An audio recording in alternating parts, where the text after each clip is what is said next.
Welcome to Dodgers Dawgs. As part of the Dodgers Day Network, Casey Porter here. So glad that you decided to tune in on a beautiful, beautiful, beautiful Tuesday morning after the Dodgers just had won a very, very, very exciting game last night. If you have not had a chance to check out the post game last night, we went all over the entire game last night, all the things that happened, the crazy play with Teo getting thrown out at the plate, the decision to pull Blake Snell. All of that, we went all over that post-game stuff last night. So if you have not checked out the post-game video, please do that. So we're not going to spend a whole lot of time on last night's game.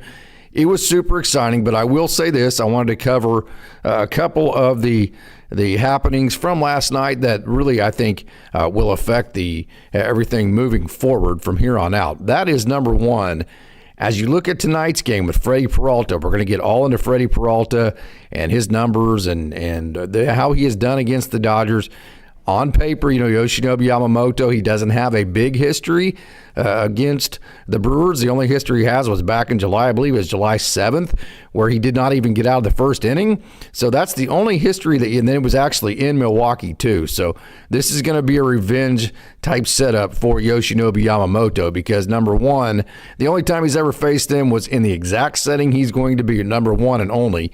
Is that the only time he's ever faced the Brewers what was in the exact setting he's going to be in tonight against basically the exact same team. So a lot of revenge could be had for Yoshinobu Yamamoto tonight. As far as Freddie Peralta has had good success against the Dodgers. 216 batting average against, 288 on base percentage against, 669 OPS. Shohei Ohtani has only faced him like 9 times. He has about 3 hits. Kike Hernandez has had a decent amount of success against a limited sample size, but a decent amount of success against Freddie Peralta. We'll get into that here in a minute too. And then really everybody else, Freddie Freeman's around 250. Tommy Evans around 250. Miguel Rojas, you might actually see him get in at bat tonight, if not play, because he's at least seen Freddie Peralta more than a lot of the other guys. So I wanted to kind of get into that and say that to say that I think probably beyond just the fact that the Dodgers won the game last night and they took back home field advantage. They took a 1-0 series lead in the NLCS, which all are just absolutely gigantic, especially the way they did it. Beyond all that, I wanted to revisit the fact that I just don't think you can overlook that.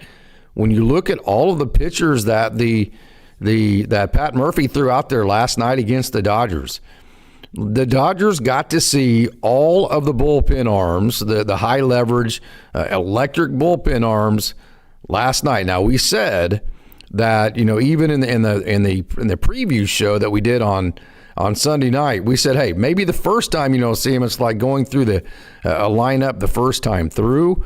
A lot of times you don't have maybe success that first time through. The Dodgers did not have a whole lot of success. They did put the extra run there late. Freddie Freeman hit the home run. And then you played some good winning baseball later. But you did not have a ton of success against the arms that you saw from Milwaukee last night. That's not to be concerning. So just kind of equate that to the first time through an order. A lot of times a pitcher will make it through the first time. And then really, second time through is kind of, maybe a mix between the pitcher winning some, the hitters winning some. And then really it's that third time through that you get to these guys. So the Dodgers likely, if it goes 7 games, and I said this last night, but I want to repeat what I said last night because I think it's important to reiterate the fact that the Dodgers, the Dodgers, if they go game 7, likely are going to see those arms that Pat Murphy threw out there last night 3 times. And you would think by the third time the Dodgers saw those arms, they would have a pretty good plan as to how to attack them and have success against them. So really, Pat Murphy, by firing out all those arms last night, he fired a huge bullet. So last night went way beyond, I'm going to say way beyond just winning the game. It also went to the fact that you got to see all their pitchers. You withstood a big bullet that Pat Murphy threw, because if the Brewers could have won game 1 last night, Now you have Freddie Peralta going tonight, who has been just a fantastic pitcher all night long. Now you have a great chance of sweeping the 2 games at home and giving yourself a little bit of cushion going on the road. That absolutely blew up in Pat Murphy's face last night, and so now he's in the worst case scenario where he lost game 1, lost home field advantage, and exposed all of his highest leverage and likely best arms. We're going to see one of them tonight in Freddie Peralta, but in terms of the bullpen is the best part of the pitching staff for Milwaukee. There's no doubt about that. The Dodgers, he exposed all those guys to the Dodgers last night. So it was a lose-lose last night for Milwaukee. It was a win-win for the Dodgers. Really the only thing I think from a negative perspective you could take out of that, and we're not going to address the Teo thing. We got into that pretty deep last night. The only real question mark is, okay, so Roki Sasaki, it wasn't the fact that he gave up a run. It wasn't the fact that he didn't have success. It was the presentation. He was nervous. The nerves affected him. It affected his performance. I think that's predictable because he just doesn't have a whole lot of experience in this setting. So here you have the dichotomy. These are the decisions you make as a front office. These are the decisions that keep you up late at night. He has the electric stuff. He has the incredible splitter. He has the great fastball. He plowed right through the Phillies in huge environments in Philadelphia, and then last night didn't look good.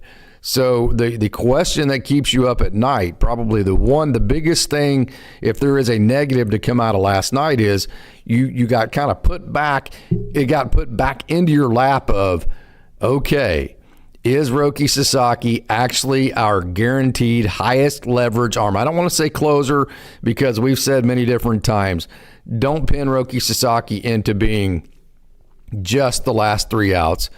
He can come in whenever the biggest 3 outs. So they got put back into your lap. Is he that guy that is guaranteed to be the guy to get the 3 most high leverage outs, especially when you saw that Roki Sasaki did not handle that environment last night. And guess who did? Blake Trinan.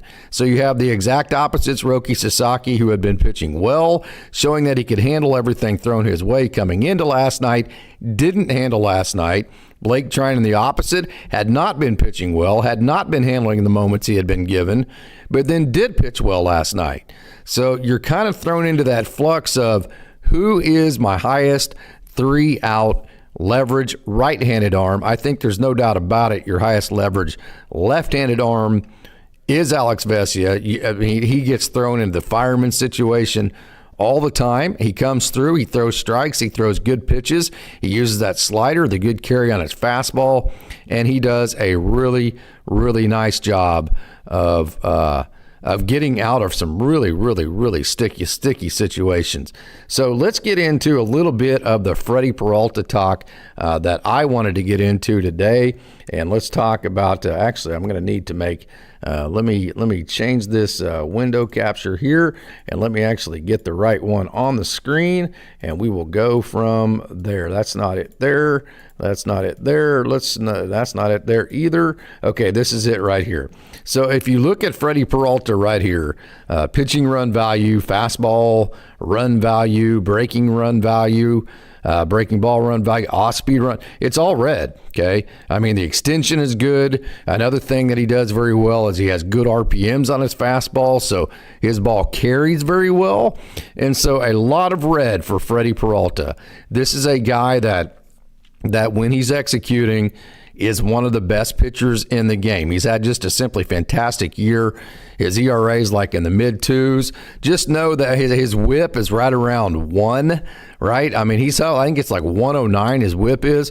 So Freddie Peralta, make no mistake about it, he has executed this year, and he has absolutely been one of the best pitchers in the game of baseball. He's not as explosive as like a Brandon Woodruff or even the Christopher Sanchez's. So he's not explosive as explosive. I mean, he's going to be 94, 95. He can throw a high velo up there. And his off-speed stuff, I say that. I need to back up. That's probably not right. He's not as explosive while also being able to throw balls in the strike zone quite as much as what we saw with Chris Sanchez and even a Johan Duran. And so, he's a guy that's very, very good. But he's a guy that also, he's a guy that has a specific game plan that you can beat. He's very heavy on four seam, and then not only is he heavy on the four seam, okay, he is also a guy that as we look down here, let me actually scroll this down and get you a look at this. Not only is he heavy on his four seam fastball, he throws a lot to the perimeter. So the cat and mouse game for me, as far as the matchup with Freddie Peralta, this is going to be the cat and mouse to watch. So Freddie Peralta, he's going to want to get it. It's going to be like the Blake Snell deal. Get ahead in the count, speed your way to strike two, and then as you do that, then that allows that really good slider and curveball that he gets a lot of chase with. He throws more changeups than he does sliders or curveballs. But his slider and curveball is the one that's going to look like a strike, break out of the zone, and that's where he gets his chases once he gets ahead. So what he's going to do, he's going to be heavy on the four seam, and he's going to throw to the perimeters. So this is another situation to where the home plate umpire is going to be huge. And if I'm Dave, I'm working that home plate umpire from the very first pitch of the game, because we need, as a Dodgers fan, we need a tight strike zone tonight on Freddie Peralta, because here's the game. If he's able to throw to the perimeters and get strike one by throwing to the perimeters, then that's going to allow him to get to his secondary pitches, his changeup, and then mainly his slider and his curveball to get swing and miss. So the cat and mouse game is, if you're the Dodgers, do you want to be aggressive against the four-seam fastballs that you're going to see a lot of about half the time? Peralta's going to throw a four-seam fastball. Do you want to get aggressive against that fastball and try to ambush his fastball, even though it's going to be thrown to parts of the zone that aren't great parts of the zone to hit? So if you don't ambush that fastball, and then Freddie Peralta is throwing those fastballs for a strike on the perimeters of the zone, now you're down no balls and one strike, and now the curveball, changeup, and slider comes into play. And if that's the case, you are not going to have success against Freddie Peralta. But here's the opposite of that. If you do lay off of all of those fastballs on the perimeter, okay, Freddie Peralta doesn't always execute. He is prone to walking a lot of hitters. So the cat and mouse game is, are the Dodgers going to force him to execute over and over and over, hoping that he can't do that, because sometimes he does walk quite hitters and sometimes quite a few, and that would work to the Dodgers' advantage by forcing him to execute and drawing some walks, knowing that if that is your philosophy, there are going to be quite a few times to where you're taking a pitch for a strike on a fastball and forcing your hitters to have to hit his off-speed stuff, which is not a good game plan. So to execute that plan, to be patient, to force Peralta into making mistakes in terms of execution and walking guys, it's going to require, if that is the game plan, it will require, as fans, and we don't have anything to do with it, but as a team, it would require an incredible amount of discipline, because you're going to have a lot of at-bats that end up not looking good, that end up not looking necessarily as competitive as you would like, to work towards the greater plan, which is to force Peralta into poor execution, walking guys, and then once you get that inning built on him not executing, then you put up a 3 or 4 spot and put the game away. That's the cat and mouse game. I would tend to favor grind them out, even if it leads to getting behind in counts quite a bit, even if it leads to empty innings, even if it leads to ugly looking at bats. I would favor grinding him out and forcing him to execute over and over and over. Because if the philosophy is to ambush his fastball, first of all, his fastball has a lot of carry, so it doesn't actually rise, but compared to other pitchers, it drops less than theirs does, so it gives that rising appearance to hitters. So he is going to be able to throw that fastball up in the zone and then to the perimeters. So I think if you try to ambush his fastball, you're going to create a lot of weak contact anyways.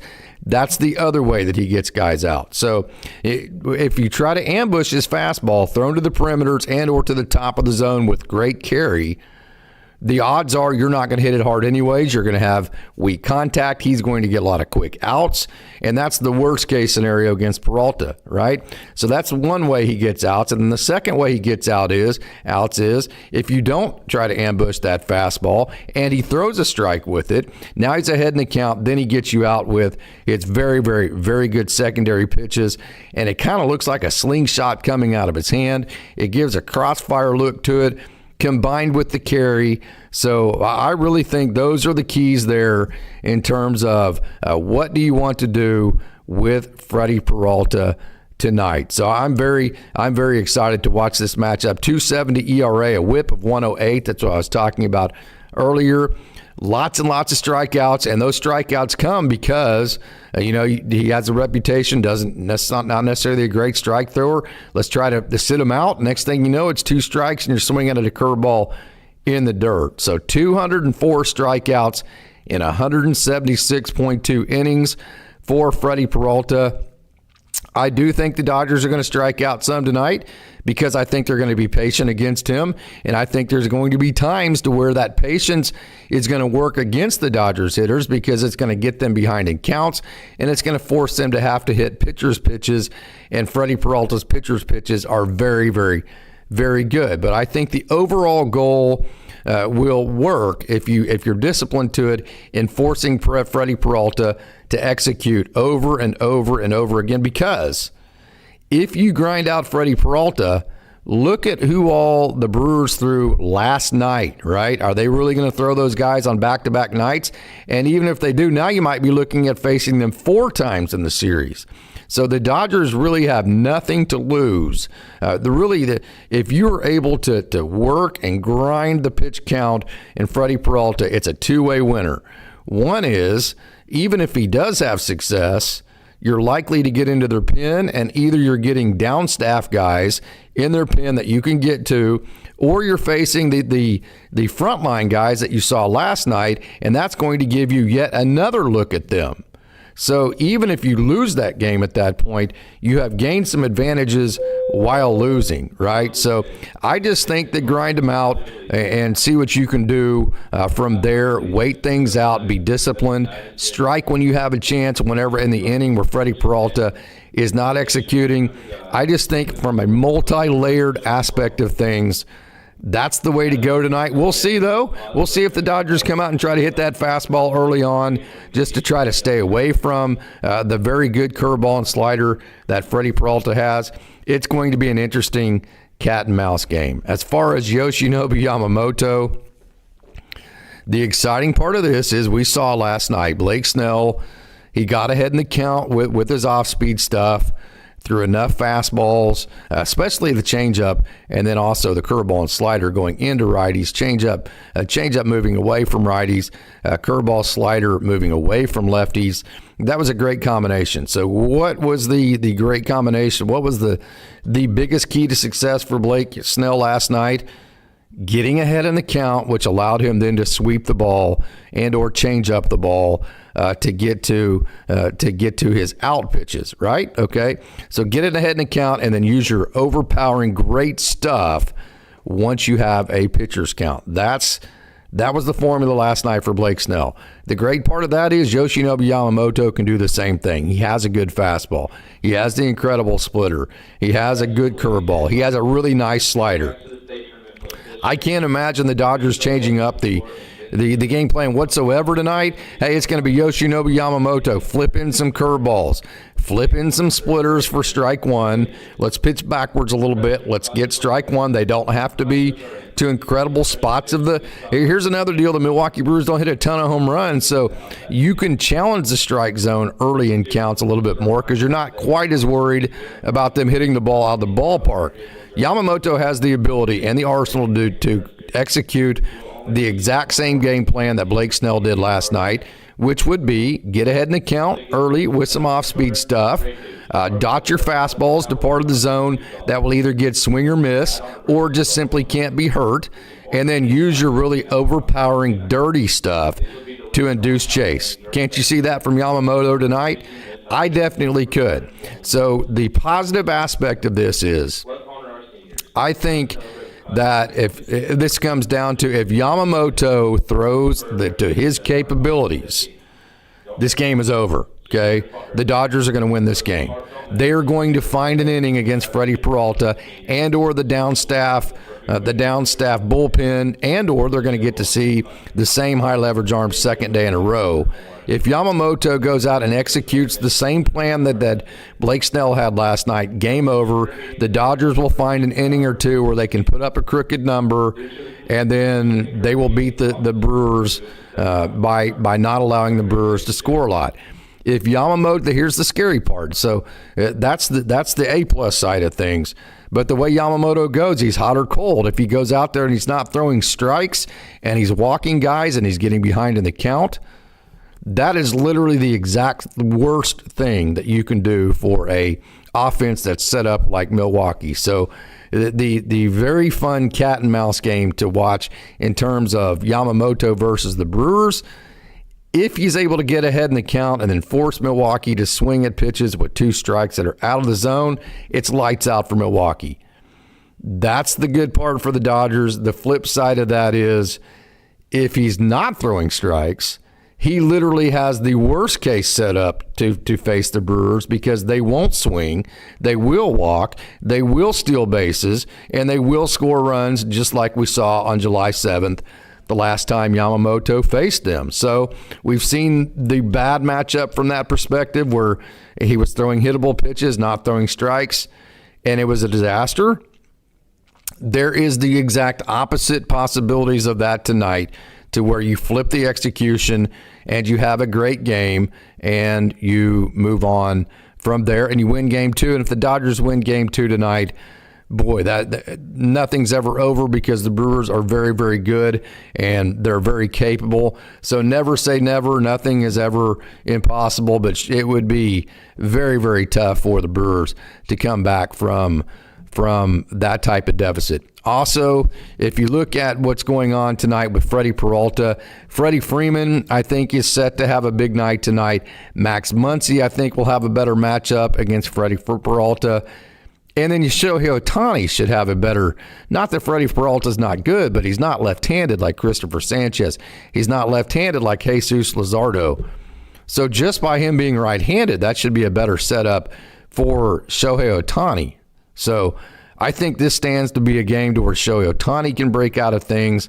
This is a game where Freddie Freeman can continue to hit the ball very well. And then I also think this is a game to where Max Muncy can break out of his funk. And then also I think this is a game to where Miguel Rojas could make an impact because Miguel Rojas has some experience against Freddie Peralta. So if Shohei Ohtani gets it going tonight, if Freddie Freeman continues to hit and Max Muncy breaks out because they're left-handed against Freddie Peralta, that could be a big factor as well.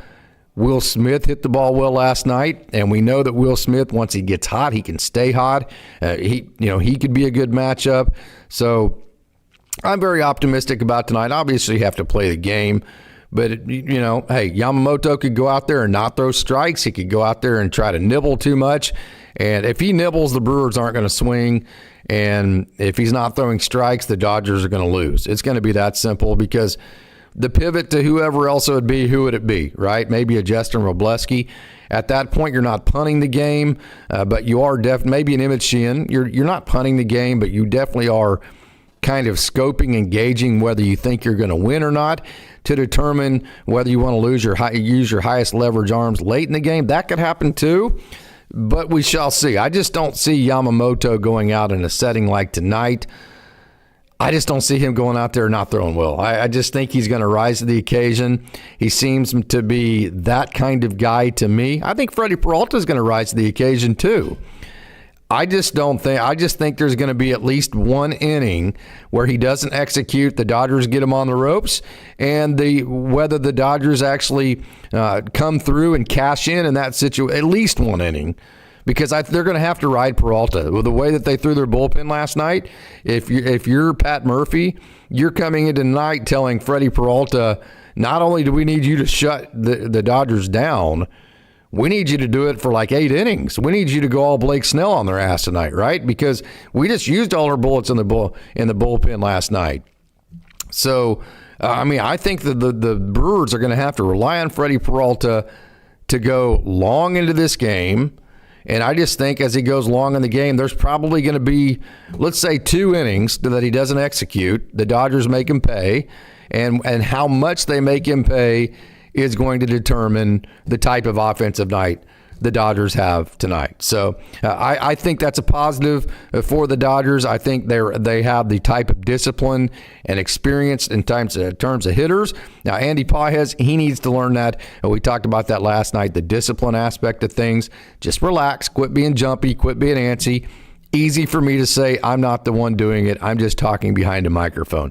A lot harder to do, easier to say, but Andy Paz just has to relax. If he doesn't, Freddie Peralta is going to be throwing him sliders and curveballs all night long, and he's going to be chasing them with 2 strikes, and it's not going to be good.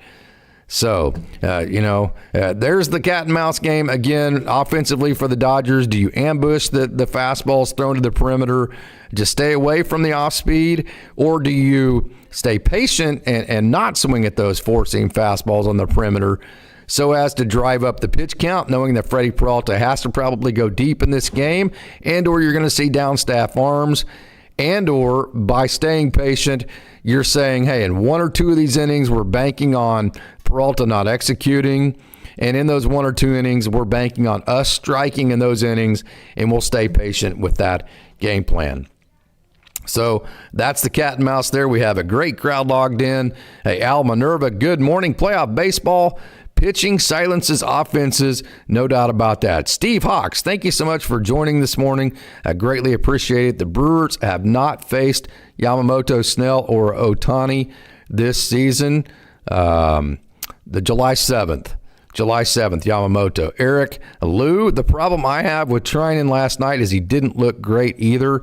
He got very lucky. The kid managed to jump away from that pitch. Yes, he did. That was a pretty nasty pitch. Otherwise, the game would have been tied. That's a fair point there, I think, Eric Lou. No doubt about it. But I do think also at the same time, even though maybe the presentation wasn't as great as you'd like to see, I do think that definitely could be a confidence builder for Blake Treinen. Hey, V-Trax is with me. He thinks that the V-Track thinks the Dodgers will hit tonight. Expect a run explosion. I would like to see Muncy moved up in the order, left-handed. I think that's a good idea. Even if he doesn't hit, he does walk. Shohei for the first pitch home run, says Racy Auto Parts. Hey, V-Track, the Brewers will play very tight tonight. Yes, there's another good point. Haven't been there, haven't done that. They didn't win last night. If you lose tonight's game, you're going to feel like as a Brewers fan, the series is over. A lot to lose tonight for the Brewers. It feels like a must-win. Easy to come out and play tight, as V-Track is saying here. Elite stuff here, V-Track. Another example of how Dodgers Dawgs, as part of the Dodgers Daily Network, is the best baseball chat on earth. I also expect Teo to have a good night. Needs to erase his base running mistakes, no doubt about that. Yamamoto, I'm with you, will return to being great tonight as well. So, Al Minerva, I like Murphy's sweater. Brewers built to fall. One game at a time, says I see. Yes, and that one game last night was very good. Again, this is a game that, from a matchup perspective, probably, this is probably the best matchup for the Brewers that they could possibly have, because they have their starting pitcher on the mound. Now, the best scenario they could have had would be Freddie Peralta on the mound and then all the arms they had last night ready to go. But they used those arms last night, and because of that, they tried to win both games instead of loading up and just winning one.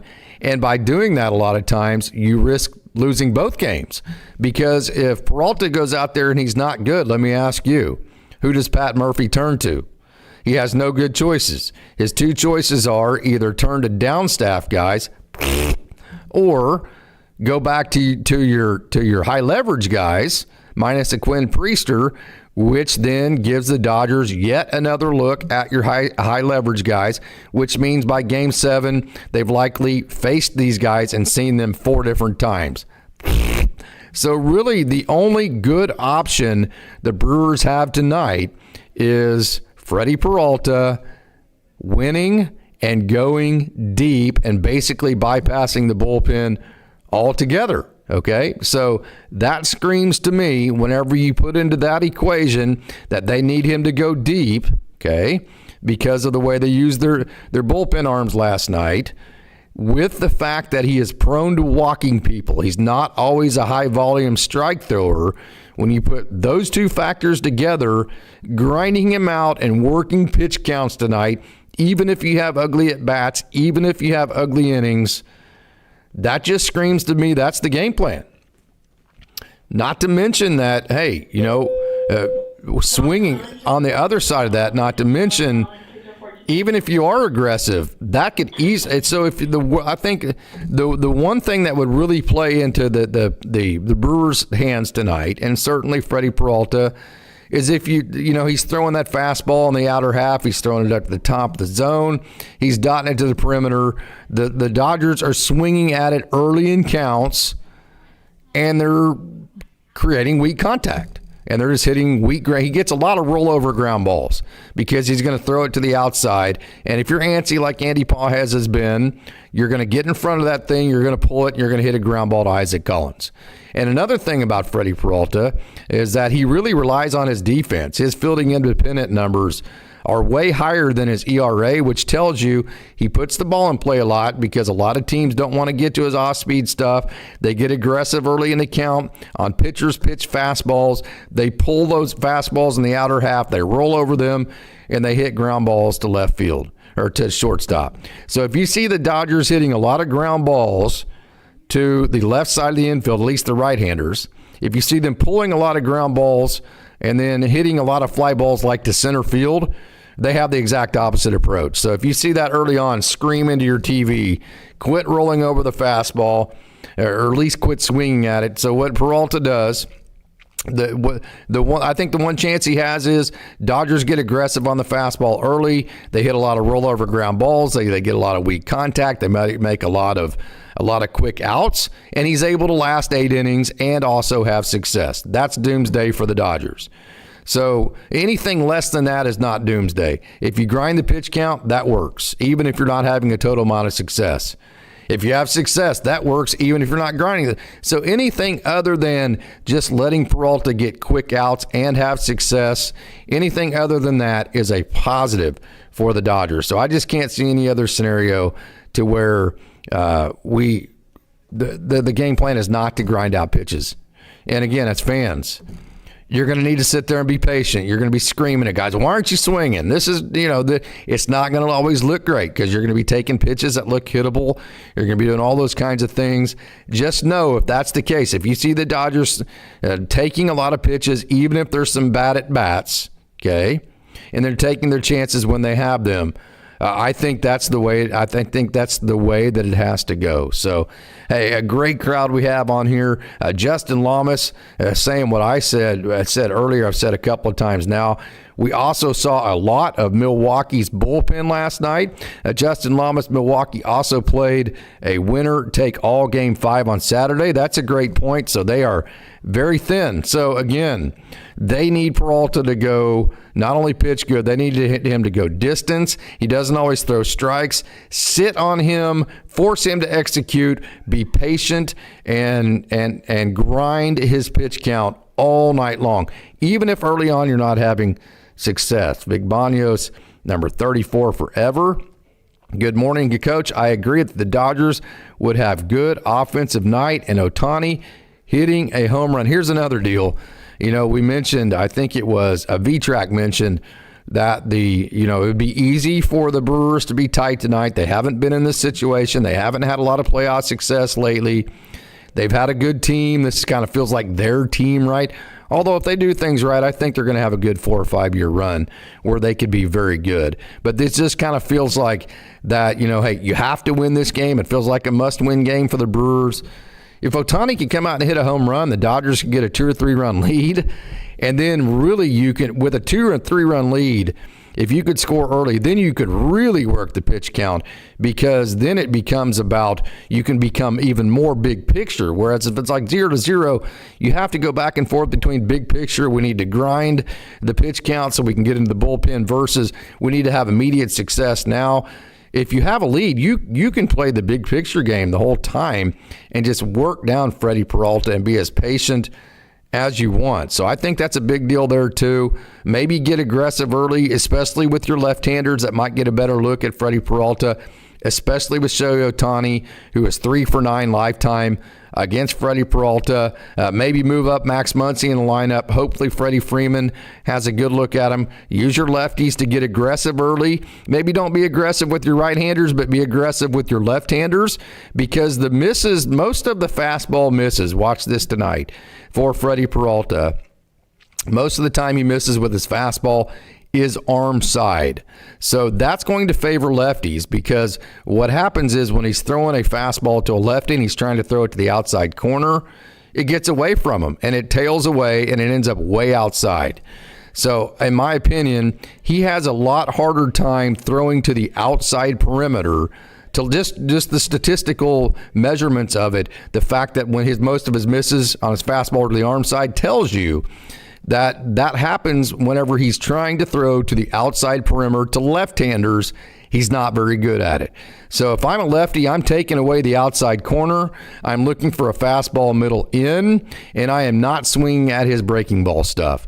I am zoning things down to fastballs middle in, and when I get one, I'm coming out of my shoes. And when I say out of my shoes, not literally, I just mean I'm being aggressive trying to ambush something. So there's the plan there. Spit on the fastball away for a lefty. Look, middle in, fastball, lay off the breaking ball. If you get a fastball that's over the plate, middle in, get after it. Just get after it.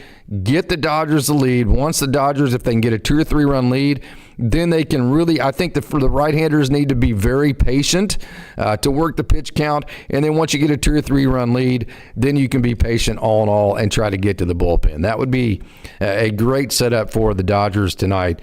No doubt about that. I Play, an expert on the interweb, says they keep walking Ohtani because they know he is due. Great point. I mean, that's like one of those deals. Would you rather face the guy that's 3 for 4, 0 for 4?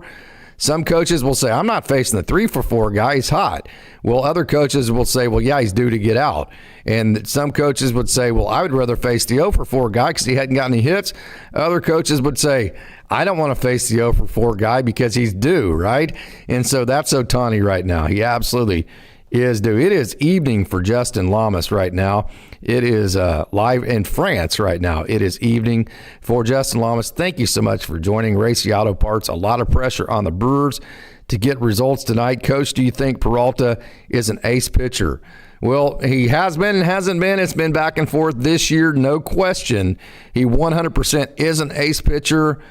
But I just think the Dodgers have the discipline. They have the right-left matchups to be able to be aggressive at times with your left-handed hitters and or in a certain pitch count or whatever, but then very patient at times to grind the pitch count. I just think the Dodgers have the ability to do both. Be aggressive to score runs, then also be patient to drive up pitch count. So yes, while I think Freddie Peralta is an ace, he definitely has been an ace this year. 2.70 ERA, whip of 108, 204 strikeouts, and 176.2 innings. He definitely has been an ace this year. There's no question about that. I think just his stuff and the way that the Dodgers work, I think the Dodgers have a good chance at having good success against him. Now, Coach Holt, Coach Barrakoff say this all the time. That's the way it sets up on paper. You don't play this game on paper, and your best laid plans, many, if not most times, don't work out. So who knows? It's going to be exciting at 5. I believe it's 5:08 Pacific time tonight. We will have a post game again tonight. I will have a co-host on the post game tonight. I'm super excited about that. Super excited about the game tonight, and boy, super excited about the fantastic crowd we have tonight. So another thing that the Brewers do very well is that they play very good defense behind Freddie Peralta. And so that just goes to show you right there that, like, mainly the good defense that they play behind him. If you'll notice this, he gets a lot of ground balls to the left side of the infield. And so if you see the Dodgers hitting a lot of ground balls to the left side of the infield to Isaac Collins and that crew, just know that Freddie Peralta's in control at that point, and the Dodgers need to pivot to something else. And if there's anything that I have criticized the Dodgers' offensive philosophy on over the years, in my opinion, I think they put great game plans together based on who they're facing. But I think probably the thing I would criticize the most as far as the offensive philosophy for the Dodgers is if their game plan they went into to start the game isn't working, I don't think the Dodgers do a very good job of pivoting away from that game plan in the middle of the game and coming up with a better plan, say in the middle of the game, 4th or 5th or 6th innings. So I say that to say, if you see the Dodgers hitting a lot of ground balls to the left side of the infield tonight, okay, just know that the plan that the Dodgers have put together is not working, and that concerns me because I don't think the Dodgers do a very good job of pivoting in the middle of games. I think that's a fun cat and mouse game to watch tonight as well. And then, yes, Yamamoto with 7 innings. I think, Carlos, that is a big deal too, because let me ask you, I guess you have Sheehan, okay? You have Robo, you have some guys that can come in, right? But Sasaki, who gets the last 3 outs? Do you go right back to Sasaki?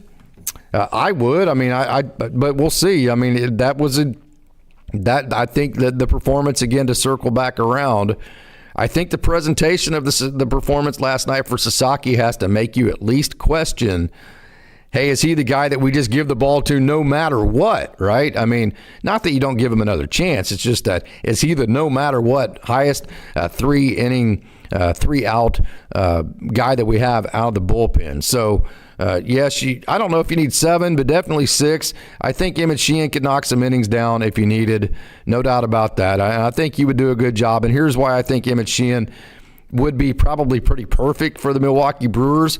He could do exactly what Blake Snell did, and that is beat the Brewers while also throwing strikes. So how do you beat the Brewers? You don't walk them. They are the best base running team in Major League Baseball. What's the best way to combat good base running? Don't let them on base to begin with. What's the one way that the Milwaukee Brewers like to get on base? They gather a lot of hits. So if you get ahead in the count and you make them hit pitchers' pitches, you're not going to allow them a lot of hits. That's number one. But then number 2 is you don't walk anybody. You know how many people Blake Snell walked last night? None. Right? Okay. They had the 1 hit, and that was it. Emmett Sheehan, I think, again, best laid plans don't always work out. I get it. Emmett Sheehan could go out and everything I'm saying could end up being the opposite. That could easily, and that doesn't mean I'm wrong. That just means in the game of baseball, sometimes things happen the way that they should not, right? But just the way that it sets up Emmett Sheehan, the way that he is able to throw strikes and beat hitters in the zone, he should be, I'm going to say should be, nothing's guaranteed, but he should be a very good matchup against the Brewers. So I would not hesitate. I would not tell Yamamoto we need a long game tonight. I would tell Yamamoto the same thing that I would have told any of the pitchers in the last outing. Hey, I don't need length from you. I need excellence. I need you to, I don't care if it takes 70 pitches to get through an inning. I need you to string a 0. This isn't about being efficient. This is about being explosive and being effective.